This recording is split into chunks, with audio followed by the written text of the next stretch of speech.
Welcome into the Backroads Build podcast. I'm Ben, and on today's episode, we have something a little special. You may have noticed that this episode is titled Part 1, which means there's going to be a Part 2. So we invited Peter Smith, who is a local here in North Bay, and he runs Ontario Sasquatch, which is all across Ontario. Their goal is to sift through and corroborate what they believe to be the true Sasquatch sightings versus the hoaxes. And they try to use as much science and actual evidence that they can. They have investigators who go out. Peter is one of those investigators as well, who will help corroborate those stories. So in part 1, we brought Peter in. He's going to talk a little bit about what Ontario Sasquatch is, some of the stories that he's encountered, some of the experiences that he's had, and he does a great job of just kind of establishing the fact that, you know, they're not trying to hoax anybody or lie or try to embellish anything. They're looking for the truth. And next week, we're going to have part 2 where he brings in his partner, Christine, and she has her own stories and her own experiences with Sasquatch. She's going to come in and we're going to go a little bit deeper into some of the evidence, some of the reasons why they fervently believe that Sasquatches are real, are a part of our world, and you know, you want to kind of keep an open mind. So whether you are a believer or you're a skeptic or you're somewhere in between, just keep an open mind. That's all we kind of ask. There might be something out there that we still don't fully comprehend.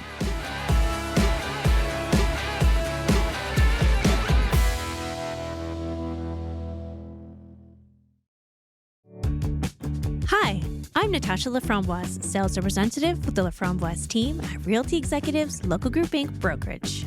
We are a local real estate team here in North Bay. Our team of sales representatives, Matt Laframboise, Phil Seguin, and Adam Negro, are ready to help you through the buying and selling experience. We have been providing service to the North Bay and area community for over 17 years. Our goal is to provide knowledge, support, and guidance in order to prepare your home for sale, bring it to market using multiple selling strategies, and get it sold. As a home buyer, we have 2 buyer's agents ready to help you find your home sweet home. If you'd like to know more, check us out on our website, laframboiseteam.ca. We are always happy to help. Well, we've talked to Sasquatch on the show before. A couple of weeks ago, actually, with Ken Dokis that we had on the program. Bill, you reached out to today's guest, so why don't you introduce him? Well, Peter, I'm so glad you're here. Peter Smith, is that it's who gets to talk to a Sasquatch investigator. I mean, people around the world, whether it's Yeti or Bigfoot, Sabe, it's a fascinating topic. I've been out with investigators before, and it's just, again, a treat. So, Peter, I mean, we're going to go right into, how did all this start? How did you become fascinated with Sasquatch? Thank you, Bill. Years ago, I always thought Sasquatch was a native myth from the Pacific Northwest. But then around when the internet got started, really, I started hearing reports about Sasquatch in Ontario. So, of course, that got my interest, and I started researching reports. Then I discovered a group called Ontario Sasquatch, which is about 18 investigators. So I joined that group. And then several months later, they asked me to be the administrator, so I did that. And we plodded along for a while, but we weren't getting all the reports. I knew there was a lot more reports out there. So in 2012, we started Ontario Wildlife Field Research. And we would investigate rarely seen animals like cougar, wolverine, and we just put Sasquatch in there quietly and treated him just like another flesh and blood mammal. Then the reports started coming in. Within 6 months, we had 1,500 members, and a few months later, we were up to 2,400 members. So now people they're not shy anymore. They're coming forward and they're sharing their stories. So it all developed from there, and here we are today with about 600 reports. Now, have you had an encounter, and we may get to that, but what fascinated you about the evidence and just the reports? Like, I know I'm fascinated with it because I read them, and I've done stories on it with you, as I said earlier, and talked to filmmakers. And so what about that?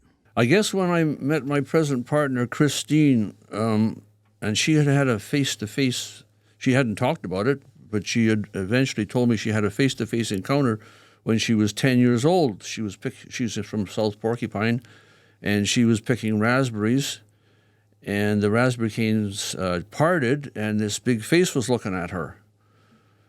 So I knew that image was in her head, and she's an artist, so she did a very good facial sketch for us.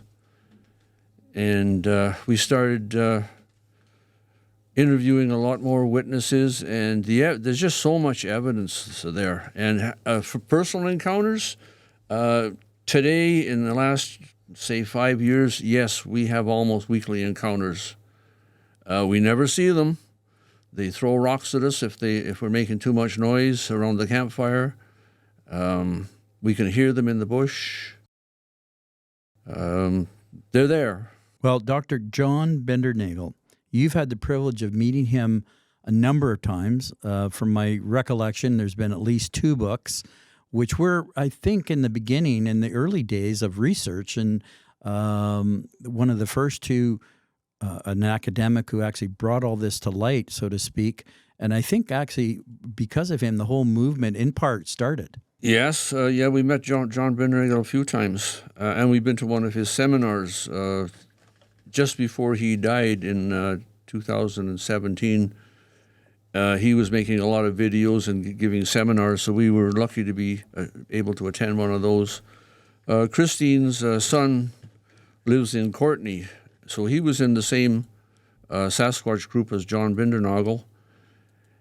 And he introduced Christine around 2012, I think, to John, and they got friends.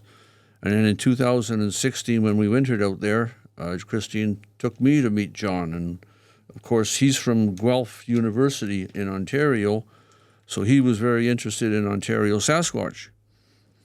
So we had a lot of chats about Sasquatch behavior, which neither of us wanted to go public with. For instance, we both know that it's a hominid, but as in John's words, I have to treat it like a primate for the moment because the public's not ready to hear that it's a hominid. I've spent years just trying to get them to kind of be aware that we have a primate in Canada, not just Ontario, in Canada. So the other aspects of Sasquatch we have to leave alone from now, one step at a time. So John gave us some signed copies of his book, and he gave me a casting of the print that his wife had actually found in Vancouver Island. And now that John's passed away, I've been making copies of these casts and in honor to him and handing them out to believers. Well, we have one right in the studio right here, and I know it will get picked up on the. Do you want to hold it up, Bill? I can. It's my pleasure. So if you're watching this if you're listening to this, you won't see it, but if you're watching this on YouTube, you can find it there. Pan the audience, so to speak. But and of course, I what's the size of it? I mean, I have a small hand, and I'll just put it beside it. But it's about 15.5 inches. Right. And I don't know. Of course, the width varies, but nonetheless, it's a mammoth. Typically, a Sasquatch footprint, first of all, they're flat-footed, and the width is usually about half the length. That's typical. From the research and from all the reports, do we have an average height of, these are the people that have had sightings. What are the size of these beings? The biggest personal one that and there was 7 of us that witnessed it, is about 12 feet tall. We were monitoring them with infrared scopes. We were monitoring some eye shine. And while we were monitoring, actually a juvenile walked through, so we have a video of a juvenile walking past the adult. So on our next trip down, I took my survey tripod and I set it up just as the observer was with the scope and got the height of the eyes with my tripod. And then we added 6 to 8 inches from the eyes to the top of the head, and we determined they're around 12 feet tall. But this is exceptional. Most of them are around 9 feet that we made a chart of the length of the footprints in respect to the height, and BFRO has been doing the same thing. So we've got some data on it, and we can pretty well guess the height within a few inches just by measuring the footprint. There's so much to talk about, and I've been out with Sasquatch investigators. So tell the listeners and viewers, what are some of the signs that come from literally thousands of sightings, but ones that you're most familiar with, perhaps, or the commonalities that can occur out there if you're out there, out and about, and you see strange things? Because now I wasn't trained, but I learned that, a lot of these broken branches out there, when they're way too high, are not the bears. Yes, actually, physically, if we don't find footprints, we found scat that's just way too big to be anything other than a Sasquatch. It's about the size of a corn cob without the kernels on it. Tree breaks. We had one interesting one in Lake Superior Provincial Park. First of all, a minister traveling to Toronto had seen a Sasquatch early in the morning cross the highway. So she had told me it was by the moose sign. So I asked our investigator in Wawa to go and have a look at the moose sign. This was in April. There's still a lot of snow on the ground. And he found the footprints. So he followed them in, and he found a pile of scat. And he was taking pictures, and the batteries in his camera, of course, were dead. So he had to come back the following day. Well, when he came back the following day, where he'd entered the bush on the game trail, about 9 feet up, the branches were broken and twisted and weaved back into themselves. And that wasn't there the day before. So that was a territory marker saying, this is my property, stay out.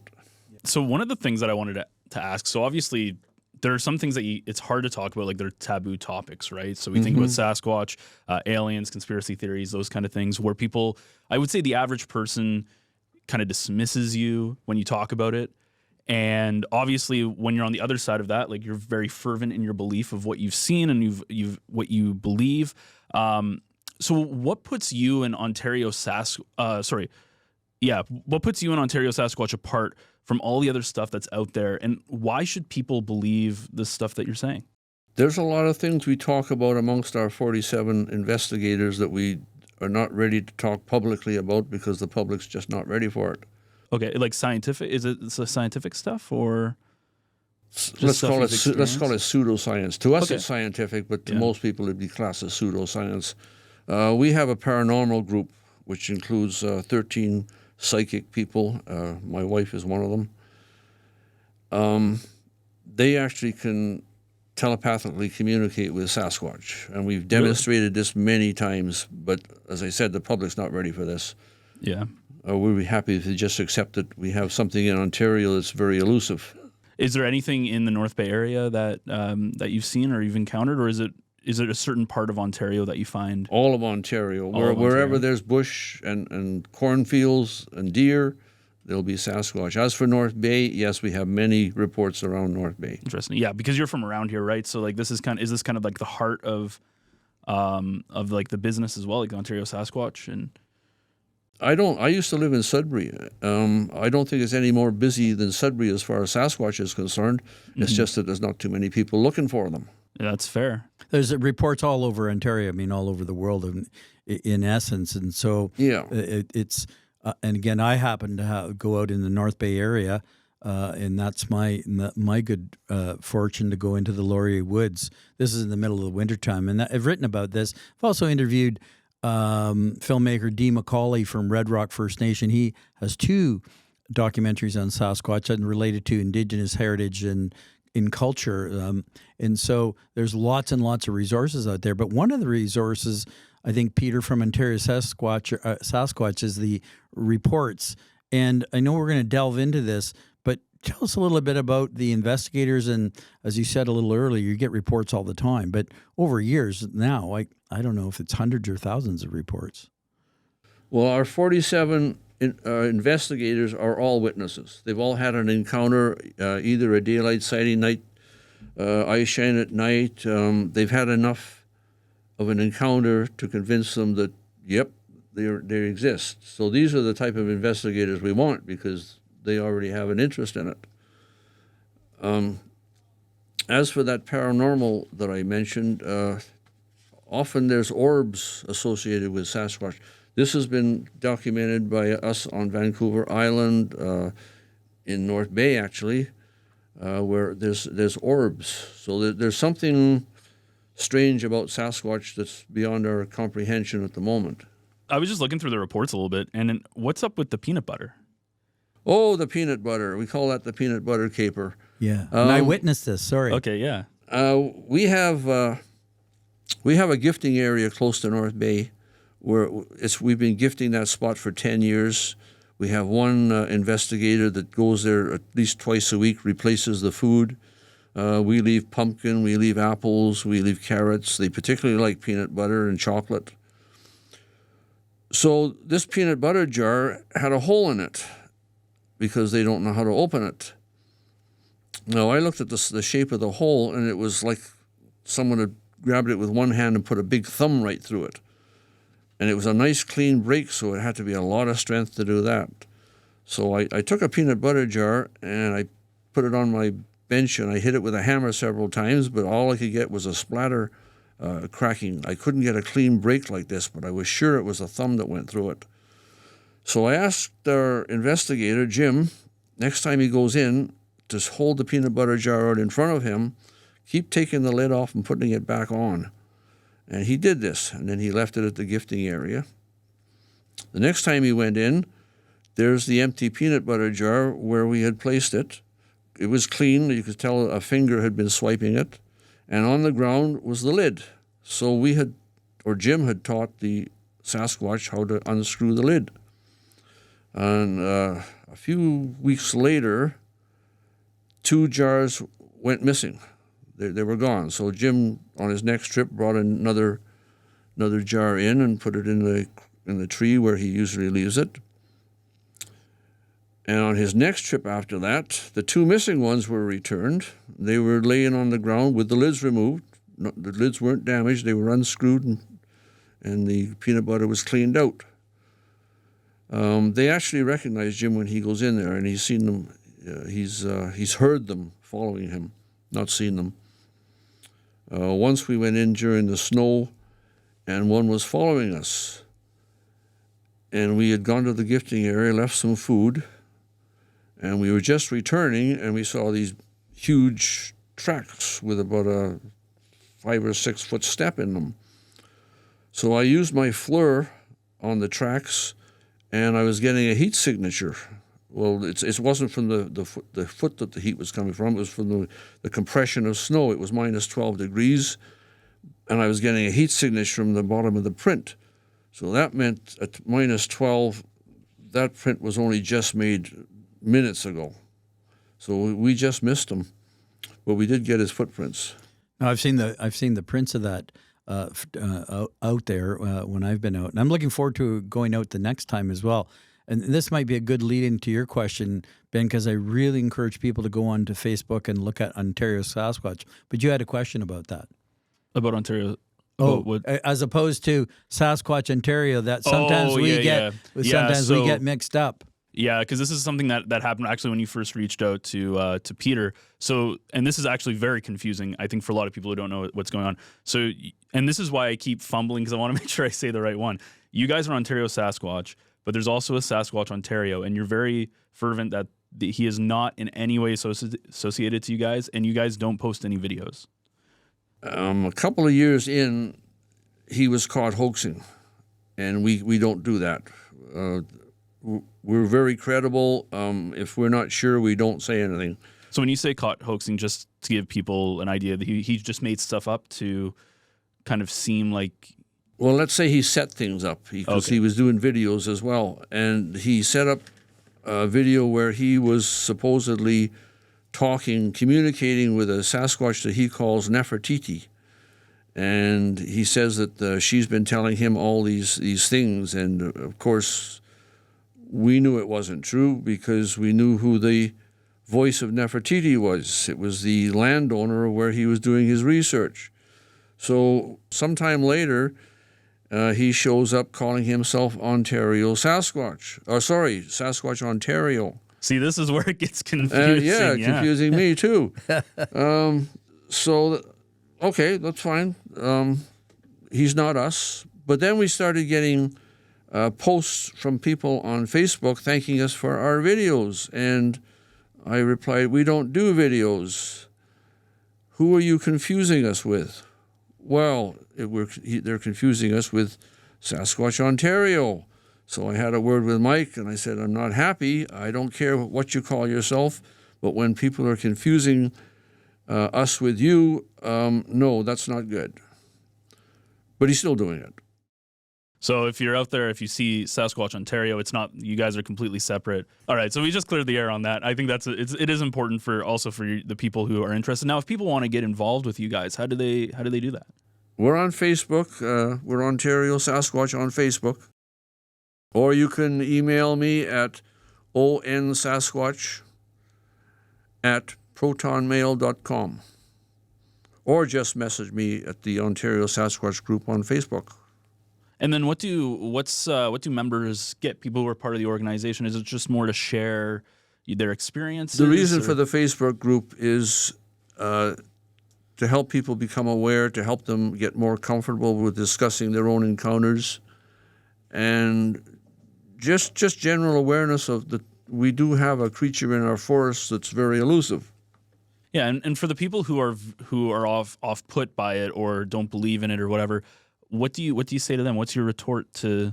Do you have anything, or is there anything you usually say? No, I don't try to convince anybody. That's your opinion. You're quite entitled to your own opinion.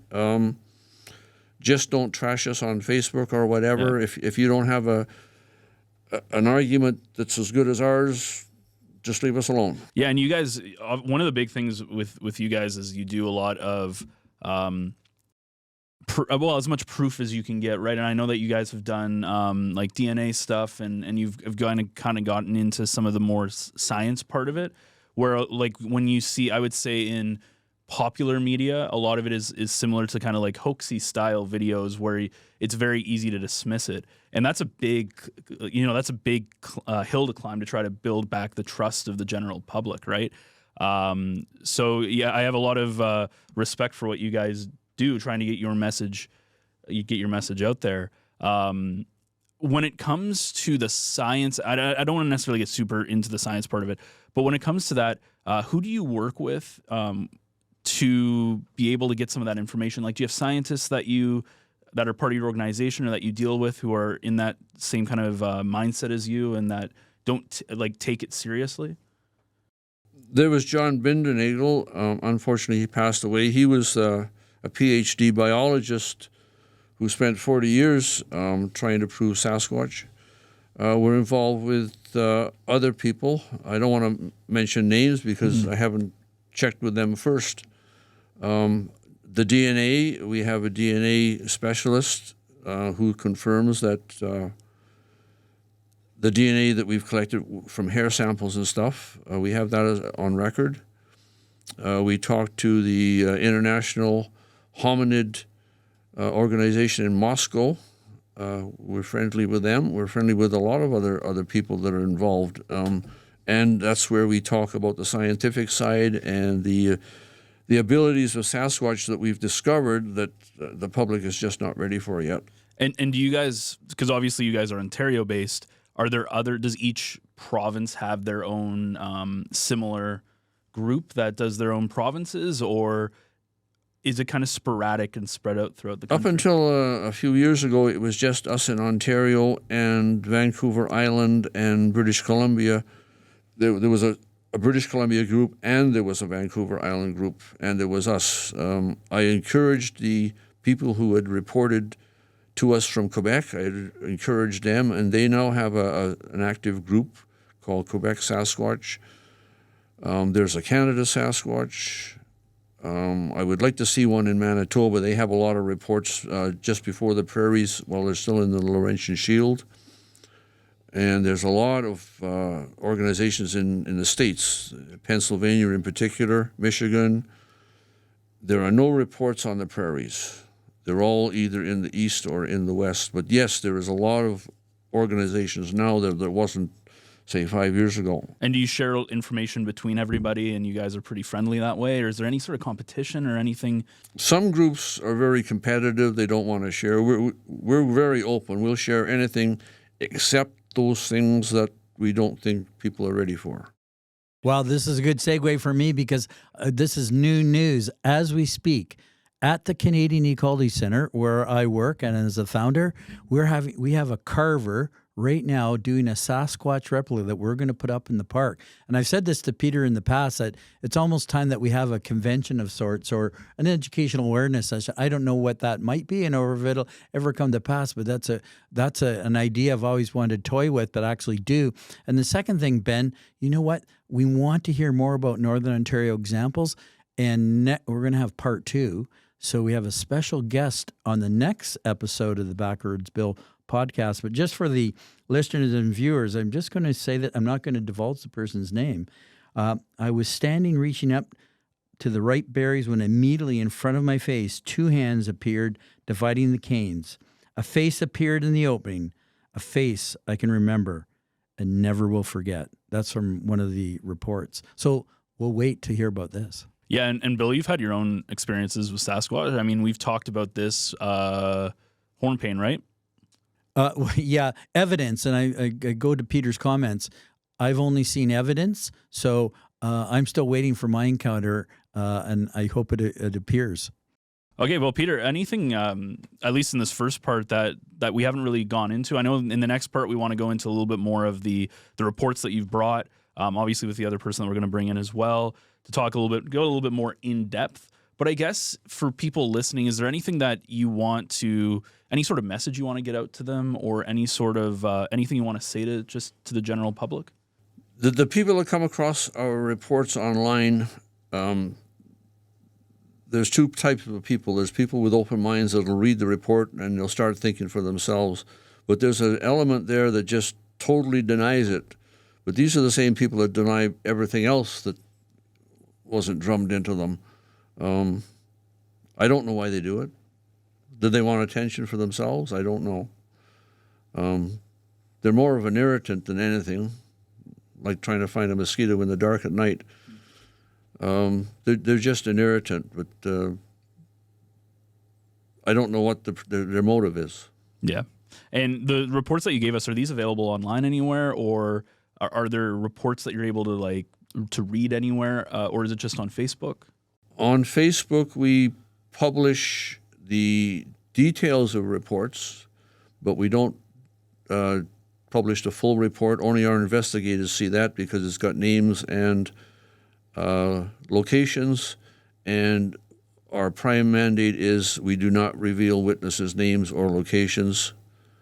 And that's, I think, why people come to us with their reports. They're confident that we're not going to put them online where they can be trashed by these people that don't believe. Yeah, and the anonymity, I think, is a big piece of that, right? Because if you kind of shield people from that, they're more likely to have that situation. And I'm sure, and I don't want to get too much into this in the first part, but are there patterns that you see in all these reports where it's like all this stuff? It's kind of like those near-death experiences when people are like, well, I saw a white light, or I had an out-of-body experience. Are there things that you just see all the time that every report from all across all the different cities and places that you see that are all the same kind of vein? We're getting a lot more reports in the last few years of people that have had an experience like the Sasquatch disappearing in front of them. And I used to file all these reports as inconclusive because I had no way of verifying that the report was credible. When we were on Vancouver Island and one of the investigators told us that a Sasquatch 70 feet in front of her in the middle of a wide trail just vanished, now I have a credible report from a credible person then I can say, okay, I believe you, that happened. Now I have to try and scientifically explain how that happened. And that's what we're in right now. And we have many, many more reports because I've taken all those inconclusive reports and I've had another look at them. I never dismiss a report. I just say, I put it to one side and I say, I don't know, until I get enough evidence that I can pull those reports back out again. And yes, we're entering some very interesting areas. And I'm looking forward to part 2 of this when our special guest comes back into the studio. But stay tuned to the Backroads Build podcast for more of this topic on Sasquatch. For sure. Thank you, Peter, for joining us. And I look forward to our next chat as well. And it's very interesting, especially coming from more of a scientific standpoint, more of, as you just said, more of trying to get evidence and not just putting everything out there, but trying to corroborate and make sure that it's truthful and making sure that what you're putting out there isn't just something to put out there to grab views or opinions or anything like that. So thank you so much for taking some time out of your day. Thank you for having me. Well, thank you to Peter for coming in. Super excited to share part 2 next week, where we're going to go even further down the rabbit hole of Sasquatch. So don't miss that one. Make sure to subscribe, whether it's on the North Bay Echo YouTube channel or it's your favorite podcast player, Apple, Spotify, etc. So you'll get notified when that episode drops next Wednesday morning. If the episode's already out, just dive right into it because it's a really fun conversation that we had with them. You can also, of course, find all of the episodes of the Backroads Build podcast on NorthBayEcho.ca, alongside of loads of other local North Bay podcasts that we have, including To North Bay with Love, where we actually went on site yesterday to Gateway Home Hardware. And if you've ever been in this store before, you know that it has literally everything. And I'm not even joking. It has... I don't think if you're stuck in a zombie apocalypse or any sort of apocalypse and there's one place you want to be in, that is the place. It's insane. Plus they have a gong that they hang from the ceiling, and it's just a great, we chat with, Lisa got to chat with James. It was a really cool experience. So check that one out. It was yesterday, To North Bay with Love. Again, all your favorite podcast players and NorthBayEcho.ca. Well, that's all the time that we have for this week's episode, but don't forget to join us next Wednesday for part 2 when Peter comes back with his partner, Christine.